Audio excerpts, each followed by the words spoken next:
연방대법원이 트럼프 대통령의 출생시민권 제한 행정명령을 위헌 판결했습니다.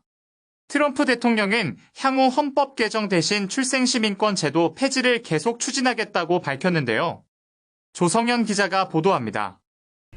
미 연방대법원이 6대3의 표결로 트럼프 대통령의 출생시민권 제한 행정명령을 위헌으로 판결했습니다. 존 로버츠 대법원장을 포함한 5명의 대법관은 수정헌법 제14조가 부모의 체류 신분과 무관하게 미국 영토에서 태어난 거의 모든 사람에게 자동으로 시민권을 보장한다고 판단했습니다. 또한 1898년 원키 마크 판결 선례를 인용해 외국 외교관의 자녀 등 제한적인 예외를 제외하고는 미국에서 태어난 모두에게 시민권이 부여된다는 점을 재확인했습니다. 브렛 캐버노 대법관은 헌법 해석을 달리했으나 1940년 국적법을 근거로 명령 차단에 찬성하며 다수 의견에 합류했습니다. 반면 클래런스 토마스 등 3명의 대법관은 이번 판결이 수정헌법의 취지를 변질시키고 시민권의 가치를 훼손한다며 반대 의견을 냈습니다. 앞서 트럼프 대통령은 취임 첫날 부모 중 최소 1명이 합법적 체류 신분이어야 자녀에게 출생시민권을 부여한다는 내용의 행정명령을 발표한 바가 있습니다. 해당 명령은 미국 시민자유연맹, ACLU 등 인권단체와 다수의 주정부가 위헌 소송을 제기함에 따라 1년 반이 지난 현재까지 시행되지 못했습니다.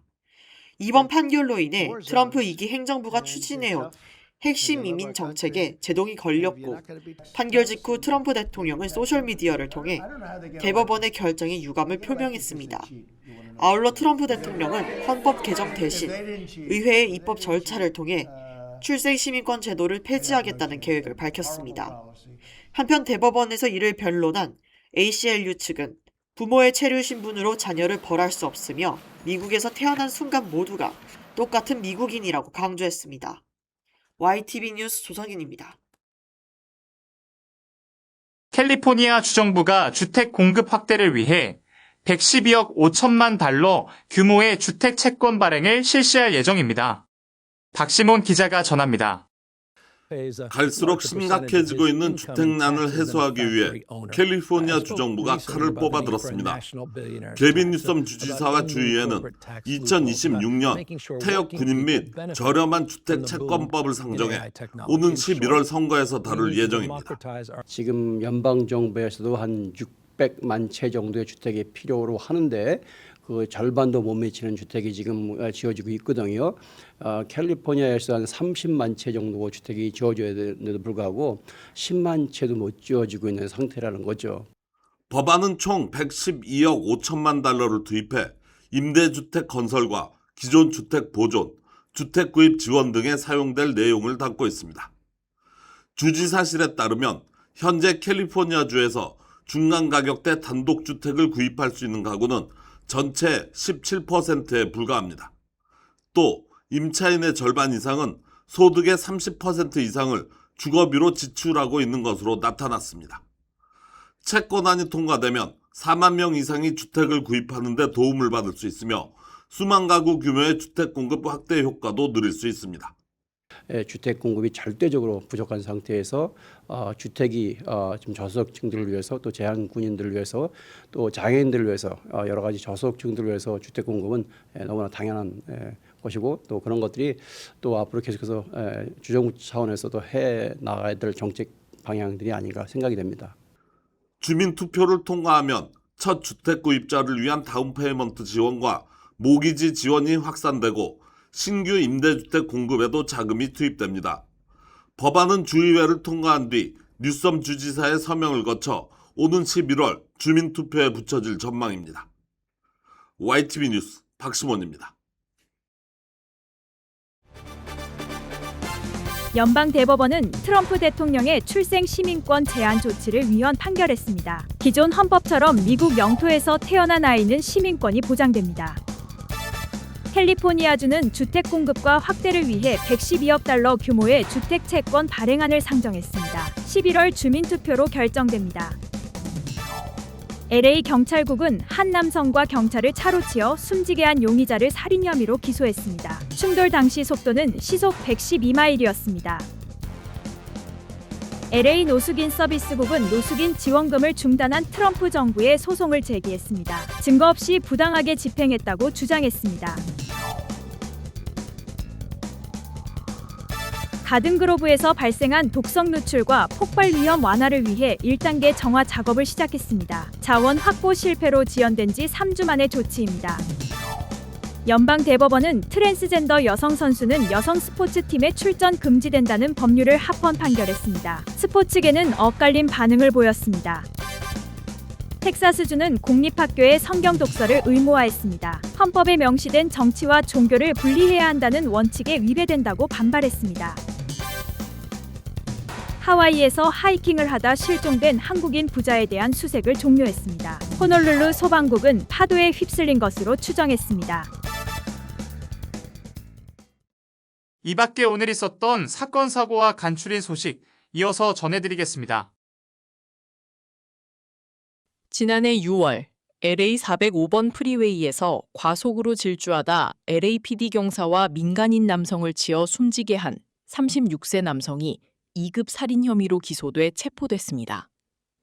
사고 당시 슈우덩 경사는 뺑소니를 당한 피해자 헤수스 가르시아를 돕기 위해 비상등을 켜고 현장을 안전하게 통제하던 중 차에 치인 것으로 확인됐습니다. The investigation determined that on June 23, 2025, Sergeant Dang had stopped with his alert emergency lights activated to assist Mr. Garcia after his disabled vehicle came to rest in the HOV and number 1 lanes of the southbound 405 freeway.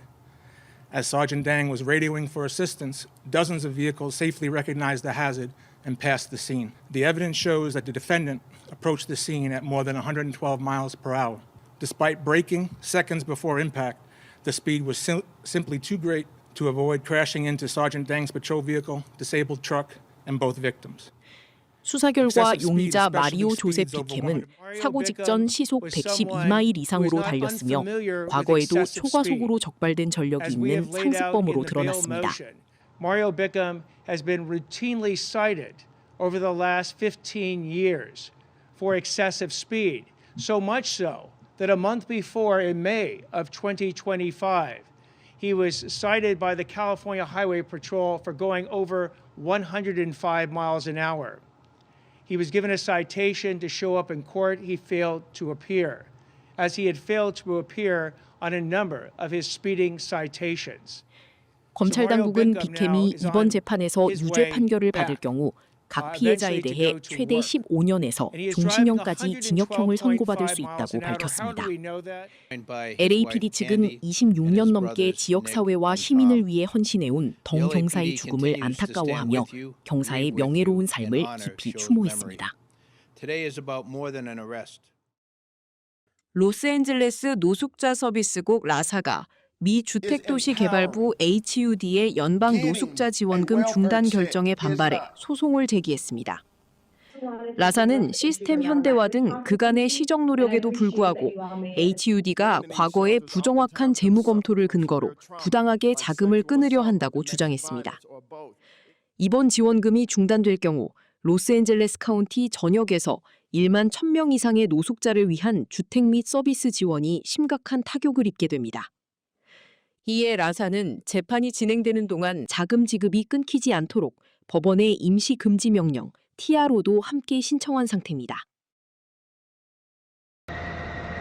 지난 15일에 발생한 B-52 폭격기 추락 사고로 숨진 8명을 기리기 위한 추도식이 지난 29일 거행됐습니다. 이날 저녁 행사에는 슬픔에 잠긴 유가족과 친구들 그리고 동료 장병들이 한자리에 모여 고인들의 넋을 애도했습니다. 희생자들은 그레고리 왓슨 대령, 가브리엘 이스트렐라 중령, 마일스 미들턴 예비역 중령, 알렉산더 데이비스 소령, 로버트 디 소령, 브래드 호비 소령, 제로미 스미스와 크리스토퍼 리샤르 비행시험 엔지니어로 알려졌습니다. 참석자들은 시험 비행 중 이륙 직후 발생한 비극적인 사고로 희생된 조종사 및 비행시험 엔지니어들의 헌신을 기억하며 깊은 경의를 표했습니다. 한편 폭격기 추락 원인에 대해선 현재 조사가 진행 중입니다. 빅베어의 사랑받는 흰머리 수리 부부인 제키와 섀도위가 29일 새로운 경사를 맞이했습니다. 새끼 수리 루나가 처음으로 날아올라 아빠인 쉐도우가 자랑스럽게 기다리고 있던 근처나무로 비행하면서 이들 부부는 공식적으로 빈둥지를 맞이하게 되었습니다. 앞서 28일에는 루나의 형제인 샌디가 뜻하지 않게 첫 비행으로 둥지에서 떨어지며 지켜보던 사람들의 가슴을 졸이게 하기도 했습니다. 환경단체이자 독수리캠 운영자인 빅베어 밸리의 친구들 측은 샌디가 카메라 시야에서는 벗어났지만 둥지 아래쪽의 다른 나뭇가지에 무사히 있는 것으로 보인다고 전했습니다. 다음은 오늘의 모기지 이자율과 주유소 평균 가스 가격을 전해드립니다.